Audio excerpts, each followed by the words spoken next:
Cara, tu estudou história, tá falando que tá terminando o mestrado aí.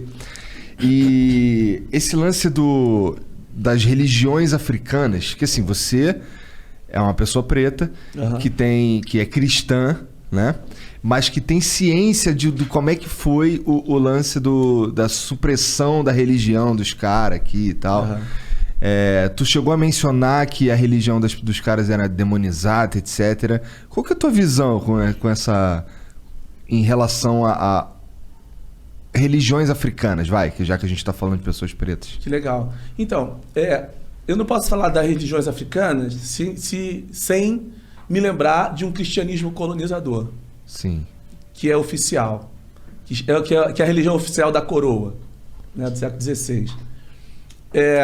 Essa religião oficial da coroa, ela vai demonizar qualquer outra espiritualidade ou expressão religiosa que não seja que esteja em linha com o cristianismo, porque o cristianismo vai ser esse agente que vai legitimar a coroa, em nome de Deus. Então, o rei está abaixo do governo da igreja, que abençoa a dominação de seres humanos. Está aí. O problema está aí. Quando eu parto para falar das religiões de matriz africana, eu preciso entender que existem experiências indígenas que foram também massacradas na colonização. E por quê? Porque não eram cristãs. E por não serem cristãs, eram demonizadas.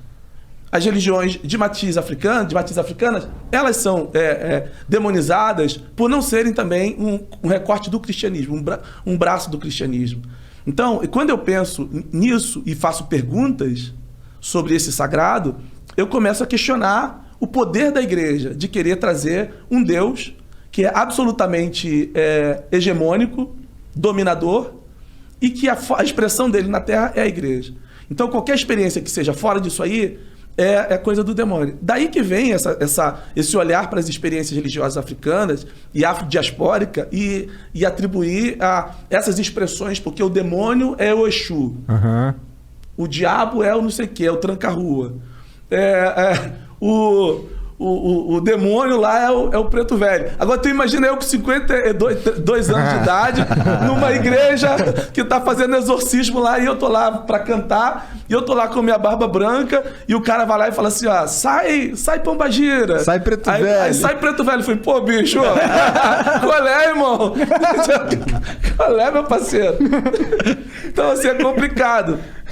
Mas é isso, acho que a questão do olhar para as religiões de matriz africana preconceituoso e demonizador, ele caminha junto com uma identificação da cor do negro, que é um respaldo que você vai ter, por exemplo, a partir de Isidoro de Sevilha, por exemplo, que ele vai construir um mito, que é o mito de Cão, que é um mito bíblico, inclusive, que um dos filhos de Noé vai ser amaldiçoado.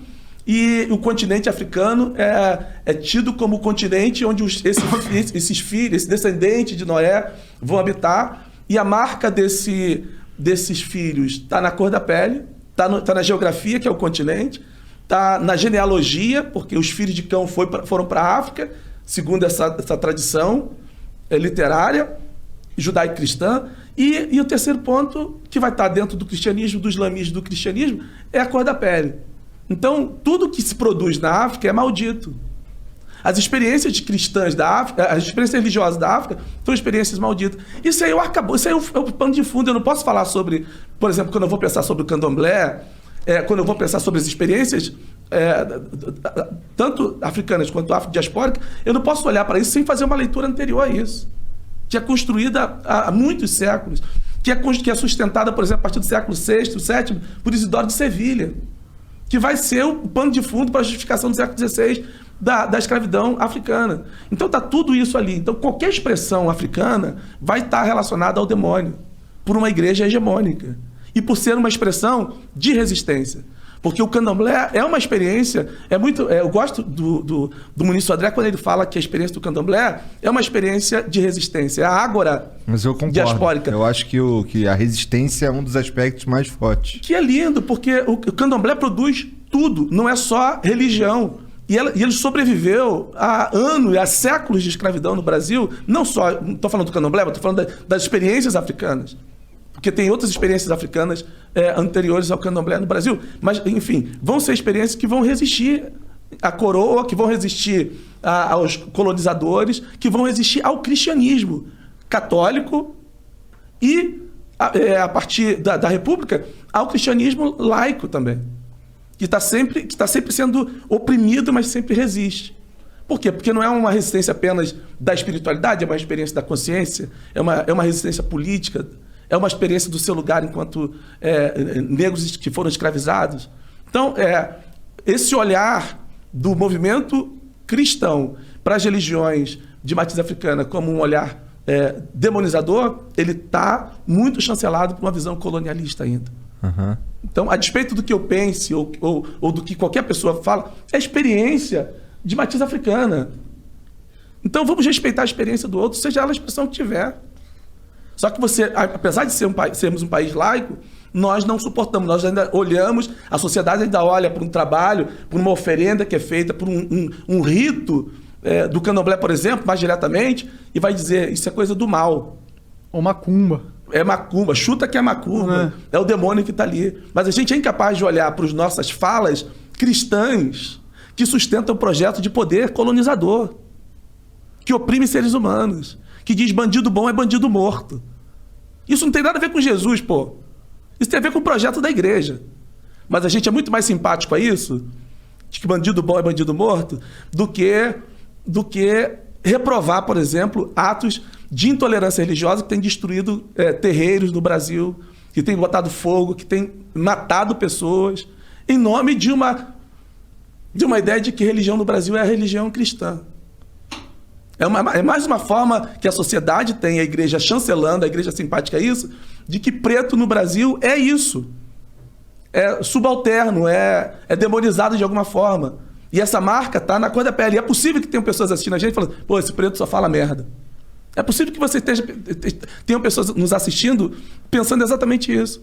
Porque um lugar de fala é um lugar de um negro de fala no Brasil hoje, é um lugar que gera um estranhamento. O que está acontecendo na sociedade de forma geral é que os pretos estão falando. É que a resistência aumentou ainda. E eu faço frente com um movimento de resistência do lado de cá, dentro do ambiente religioso. Mas eu estou dialogando com outros setores sociais onde pretos e pretas estão falando. Respeito o nosso espaço. Respeito o nosso sagrado. Que não tem que ter expressão. Porque eu, dentro de um ambiente tradicional, religioso, eu já fui perguntado o seguinte, você é muito bom, mas você fica muito suado na reunião. Será que você pode suar menos? Ué? O cristianismo é elitista. Eu falei assim, cara, eu não consigo fazer isso, irmão. E quem falou isso, para mim, foi um pastor. Então, eu vou viver isso aí dentro da minha experiência religiosa. E as religiões de matriz africana vivem isso aí. As pessoas não querem saber o que acontece lá. É do demônio. Sim. E aí, tu sente que... assim, uma parada que meu pai me falava bastante era todos os caminhos levam a Deus. Tu acredita em algo nesse sentido? O que eu acredito é o seguinte, que a experiência que te conecta com Deus não é uma experiência de um segmento, de um setor. Entendi. A gente estava falando de ateus, né? Que a gente estava... Às vezes, o ateísmo dele está sobre esse título, Deus. Mas ele está vivendo muito mais alinhado com aquilo que supostamente seria o sagrado do que com uma pessoa que tem uma Bíblia na mão, ou seja lá o que for, um Corão, qualquer expressão, e que não tem a essência da experiência religiosa, que é o amor, que é a fraternidade, que é o respeito. Parece que esquecem do principal ensinamento de Jesus, que é amar o próximo como a ti mesmo. Como é que, se você está matando alguém, se você está destruindo propriedade de alguém, como é que você ama aquele cara igual a você mesmo? Então, eu assim, esse é o... Mas esses caras não acreditam de verdade. Não acreditam. O lance do poder. Deus para eles é uma ideia e um projeto de poder.